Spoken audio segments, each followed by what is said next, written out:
দ্বিতীয়টা লেখওয়া রিজকাহু, আল্লাহ বলে তাকে আমি মোট কি পরিমাণ রিজিক দেব এটা লিখে ফেলো।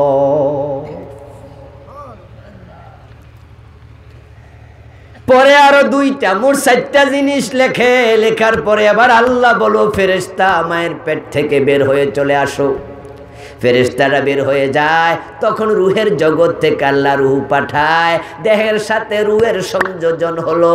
এখন আপনি মায়ের পেটে নড়ে উঠেছেন, আপনার মা তখন টের পায়, এর আগে মাও টের পায় নাই।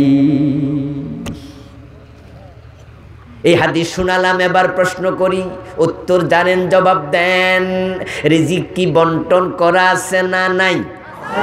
তো তাহলে আপনার এত তাড়াহুড়া কেন, এত পাগলামি কেন যে গোশ খাওয়াই লাগবই, সুদ খাওয়া লাগবই, কি দরকার?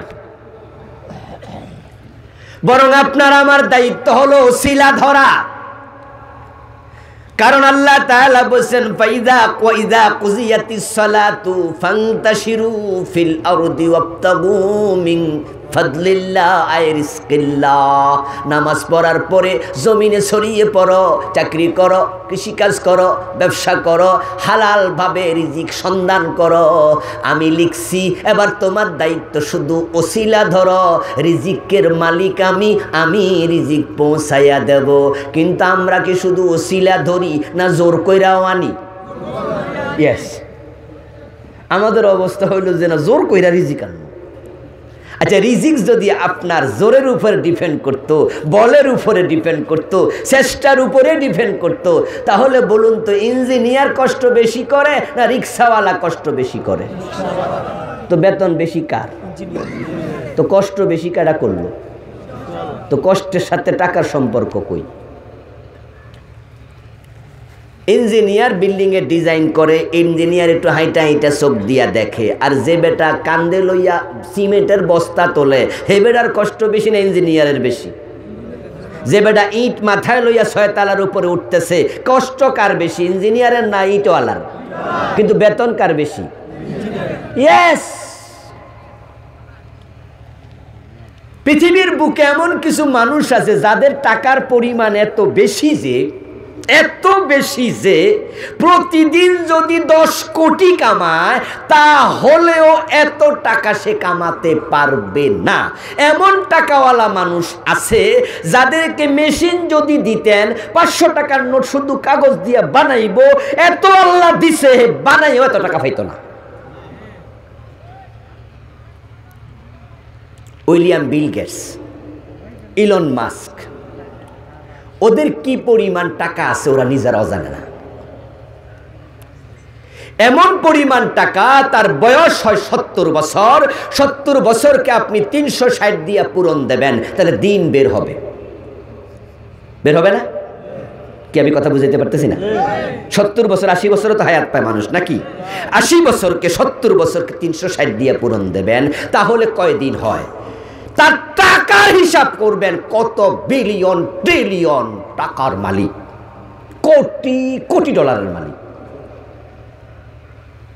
যদি টাকশালে মেশিন দিয়া বলতো শুধু ডলার বানাইবি, এত টাকা বানাইতে পারবে না। এবার আপনাদেরকে প্রশ্ন করতেছে, আসলে কি বেড়া কামাইছে না আল্লাহ দিছে? কারণ কামাইলে তো হে বানাইও হইতো না। এবার বলুন তো, টাকা কামাইতে যাই অ্যাক্সিডেন্ট করে মরে গেছে এমন আছে?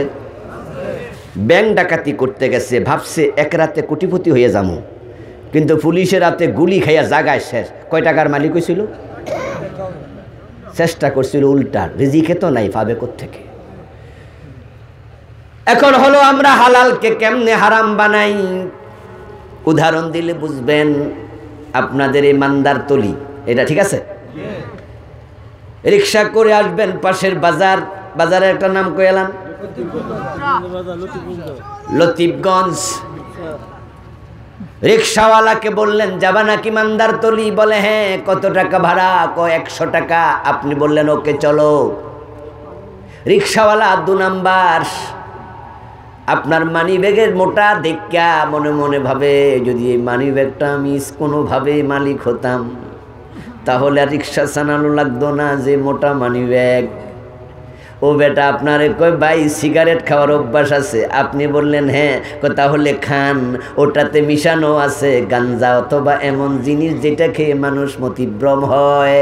আপনিও টান মারলেন, উনিও টান মারল, অর্ধেক পথ যাওয়ার পরে আপনার ঘুমের মতো ধরলো, আর উনি আস্তে করে রিক্সা থেকে নামাইয়া মানিব্যাগটা লইয়া চলে গেল। বাড়ি যাইতে যাইতে ভাবে কত টাকা যে আছে, কত মোটা মানিব্যাগ, চকির মাঝে বইয়া খুললা দেখে সব কাগজ, বিভিন্ন কোম্পানির নাম, মেম কার্ড, এইটা ওইটা, টাকা আছে শুধু 100।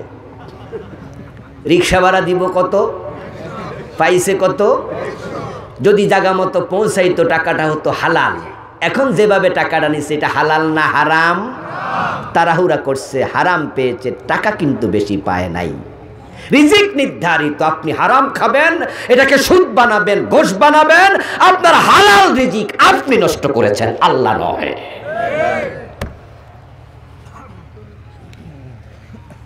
ধৈর্য ধরেন, শুধু আল্লাহর কাছে বলেন আল্লাহ রিজিকে বারাকা দাও। আর আমরা তো পাগল হওয়া দরকার কি? কারণ মানুষ যে পরিমাণ টাকা কামায় সবটা কি নিজে খায়? পয়সাওয়ালা লোকেরা বিশেষ করে দেখবেন যে যা কামাইছে আমার মনে হয় 10%ও খাইয়া মরে নাই। হয়তো জমি কিনছে, নয় বাড়ি বানাইছে, নয় ব্যাংকে রাখছে, মরার সময় সব রয়েছে, শুধু নিজে একা একা চলে গেছে, ঠিক না? আহারে মানুষ হাতের আংটিটা ওটা খুলে রেখে দেবে, পকেটের মানিব্যাগ, হাতের মোবাইল, মহিলাদের কানের ফুল, নাকের ফুল, কানের দুল, গলার চেন, হাতের বালা, একটা একটা খুলতে খুলতে কাপড়, সালোয়ার কামিজ খুললা শুধু সাদা কাপড় পরায় বিদায় দিয়ে দেবে। ও মা, ও বাবা, কত কামাইছো হারাম। কার জন্য? নিজের জন্য তো না, মানুষ খাইবে আর কবরে মাইর খাবে কেডা? মা আতাকুমুর রাসূলু ফাখুযুহু ওয়া মা নাহাকুম আনহু ফান্তাহু। হারাম ছেড়ে দেন। এখন যেগুলো খেয়াল আইছেন মুরব্বী কই, এগুলো কি হবে? হারাম দু প্রকার, একটা হাক্কুল্লাহ আর একটা হাক্কুন্নাস। কিছু হারাম আছে আল্লাহর হকের সাথে সম্পৃক্ত, যেমন সুদ, যেমন মদ, এগুলো হলো আল্লাহর নিষেধ করা জিনিস, তাই এগুলো আল্লাহর সম্মানের সাথে জড়িত, আল্লাহর পার্সোনালিটির সাথে জড়িত, রুবুবিয়তের অর্ডারের সাথে জড়িত। তাই জাতীয় যেগুলো আছে এগুলোর নিয়ম হলো ক্ষমা চাওয়া, তাওবা করা। আর যেগুলো মানুষের সাথে জড়িত ওগুলো তাওবা করলে হবে না, আগে ফিরত দিয়া তারপরে তাওবা করো। আজকের মাহফিলের সিদ্ধান্ত নেন যে আমি আর সুদ খাবো না। আল্লাহ এত মহান যে আপনার আমল নামায় শুধু সুদের গুনাহ না, বরং গুনাহগুলোকে মাফি করবেন না, এগুলাকে আল্লাহ সওয়াব বানায়া দেবে।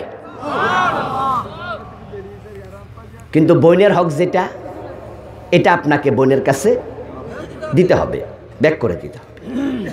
মানুষের যে ওজনে কম দিছেন এটা ব্যাক করতে হবে। এগুলো বেশি জটিল। এখন যারা বাজারে ব্যবসা করছে ওজনে যে কম দিছে, কয়জন রে চিনে? চিনবে না তো। যারা ঘোষ খাইছে, ঘোষ খাওয়া কিন্তু মানুষের হক নষ্ট করা। এখন সে কয়জনের নাম মনে রাখছে? ঘোষ তো খাইছে সবার থেকে। এই জাতীয় বিষয়গুলো এতটা সেনসিটিভ, এই লোকেরা জান্নাত পাওয়া সো সো সো টাফ। ওদের তাওবা করা পর্যন্ত সুযোগ থাকে না, এমন জায়গাও চলে যায়। যেমন সিনেমার নায়ক নায়িকা, সিনেমার নায়ক নায়িকারা তাওবা করার পর্যন্ত ফুরসত খুঁজে পায় না। সে বলবে আল্লাহ আমি আর সিনেমা করব না। আল্লাহ বলবে যেগুলো অলরেডি ইউটিউবে আছে সেগুলোর কি হইব? কথা বোঝেন নাই? যে সিনেমা অলরেডি ফেসবুকে আছে, ইউটিউবে আছে, যেগুলো সিনেমা হলে চলছে। আমাদের দেশের একজন বিখ্যাত সিনেমার নায়িকা শাবানা, উনি কিন্তু অনেক দিন সিনেমা করে না, এখন বোরকাও পড়ে। তবে ফসা আর কি, কারণ হলো আজ থেকে 5-7 বছর আগে উনি বাংলাদেশে এসেছিলেন, পত্রিকায় নিউজ করেছে। এসে তিনি আমাদের সাবেক প্রধানমন্ত্রীর পক্ষে নির্বাচনী প্রচারণা সহ অনেক কিছু চালাইছে। তখন আমি বুঝছি যতই বোরকা ফরুক ওই কোম্পানির মাল।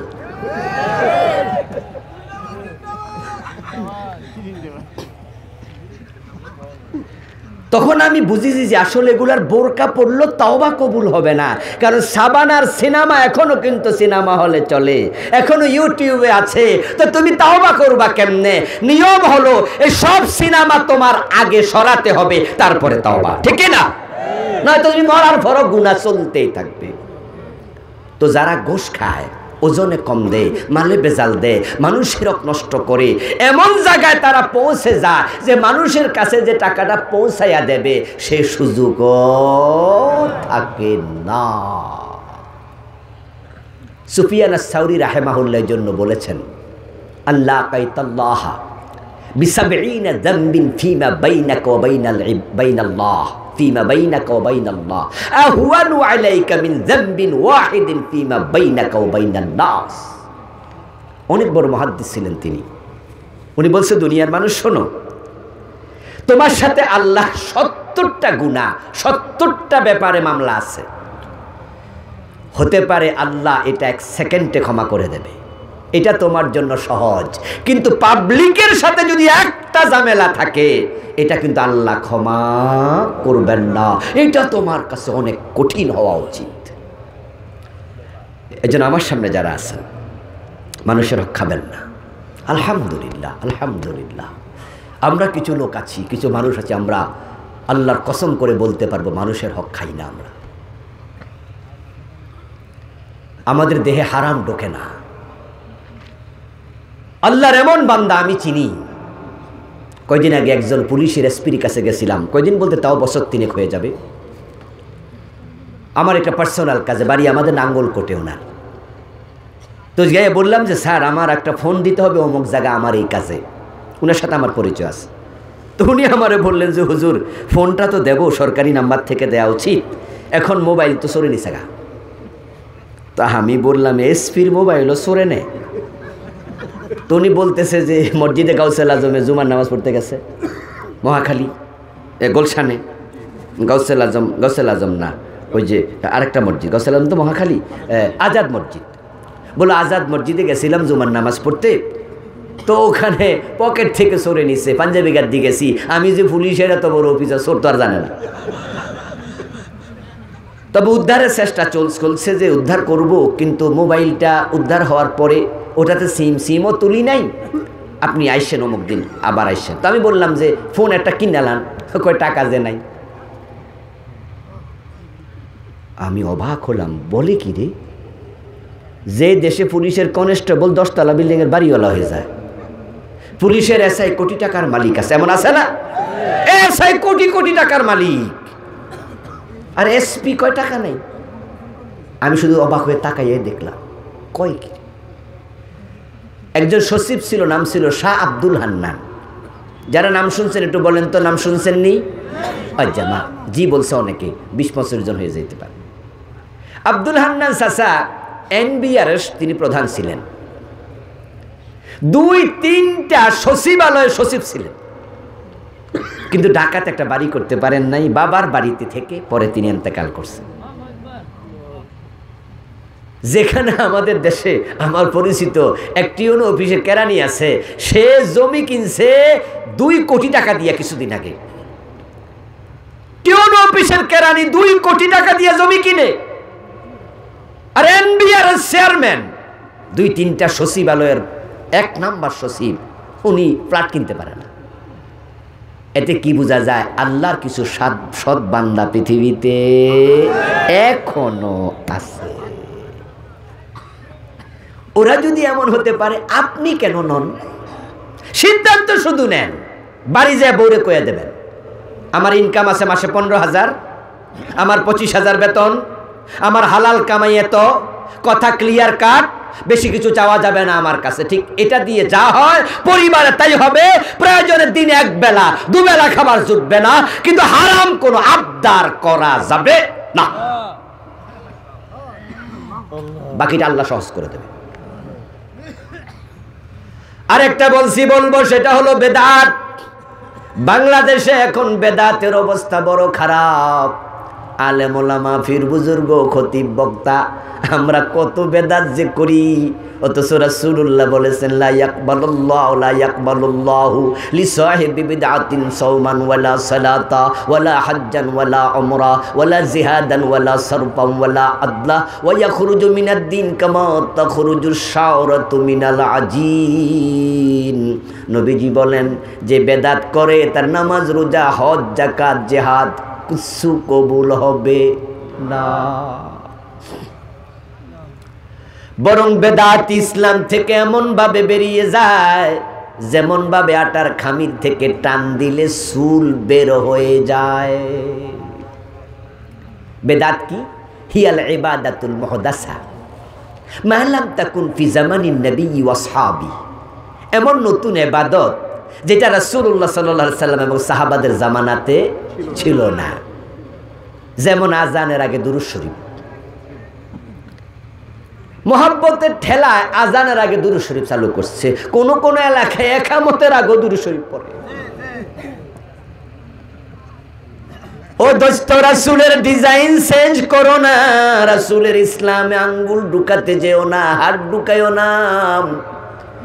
তুমি ইসলামের অনুসারী, তুমি প্রবর্তক না। রাসূলের ডিজাইন ইসলাম মাথার